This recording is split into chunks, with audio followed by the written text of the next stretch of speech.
On the dunes of golden sand, within a hot and distant land, the sun was fierce, the sky was blue, a tale of magic old and true.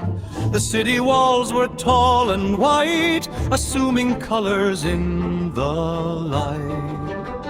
A street rat lived within the town, with tattered clothes of dusty brown. Aladdin was the poor boy's name. He had no fortune and no fame. He stole a loaf of bread to eat and ran away on nimble feet. One day a princess left her gate to see the world and tempt her fate. She wore a cloak to hide her face and walked about the marketplace. Aladdin saw her passing by and caught the sparkle in her eye. He fell in love right at the start and felt a beating in his heart. But watching from a tower high, an evil man with painting eye, a sorcerer with a twisted beard, a wicked man that people feared. He needed someone small and lean to enter where no man had been. He grabbed the boy and took him far beneath the light of evening star.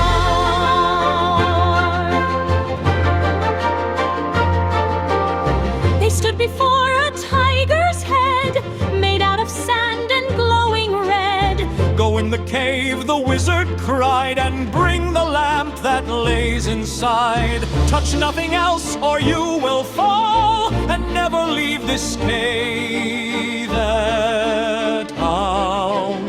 Aladdin walked through rooms of gold, with treasures brilliant to behold. He saw the coins and jewels bright, reflecting in the dimmest light. But high atop a rocky ramp, he saw a dull and dusty lamp.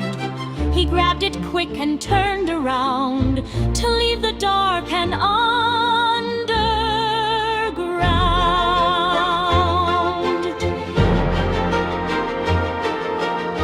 The wizard waited at the door. Give me the lamp, he gave a roar. But Aladdin saw a wicked look, just like a villain in a book. The cave began to shake and fall, the rocks collapsed around the wall. The wizard fled and blocked the way, leaving the boy in dark to stay. Aladdin sat inside the dark until he saw a little spark. He rubbed the lamp to read the writing and suddenly saw something frightening. Blue smoke erupted from the spout and spun the dusty air about. A giant blue man floated there, suspended in the empty air. Hello, master, the genie said. I'm here to serve you, have no dread. I grant 3 wishes, choose them well, and break you from this rocky cell. I wish to be a prince, he cried, to win the princess as my He beard. snapped his fingers loud and wrapped him in a magic cloud. His rags turned into silk and gold, a handsome prince and very bold. An elephant and camels too appeared within the misty blue.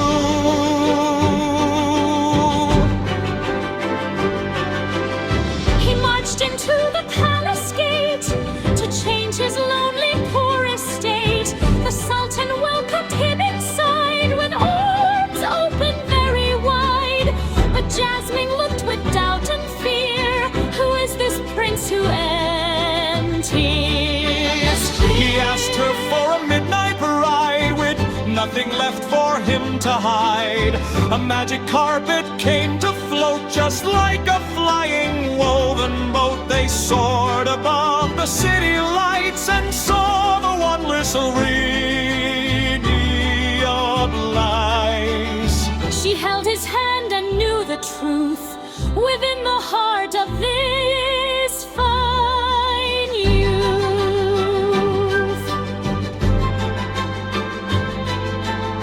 But while they slept, the wizard came and stole the lamp, a wicked game. He summoned genie mean and cold, and wished for power and for gold. He wished to be a sultan king and take control of everything. He banished Aladdin far away to frozen lands of ice and gray. But Aladdin had the carpet friend who helped him back before the end. He flew back to the palace wall to make the evil wizard fall. "You aren't powerful," Aladdin teased. The wizard looked not very pleased. "The genie has more power than you," Aladdin said, and knew it true. The wizard snarled, "I wish to be a genie more powerful than he." The blue guy granted what he said and turned the wizard magically.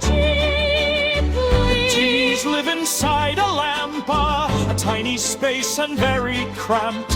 The wizard shrank and got sucked in, paying the price for all his sin. Aladdin grabbed the lamp and threw it far away into the blue.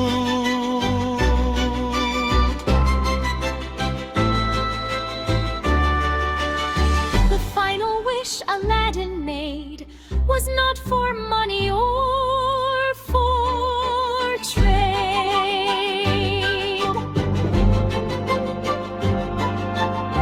"I wish the genie to be free," he said with joy and honesty. The shackles fell, the magic broke, the genie smiled as he awoke. The Sultan saw the boy was good and changed the law just as he should. The princess and the boy were wed, with flowers placed upon their head. They lived with joy and love and pride, with magic carpet by their side.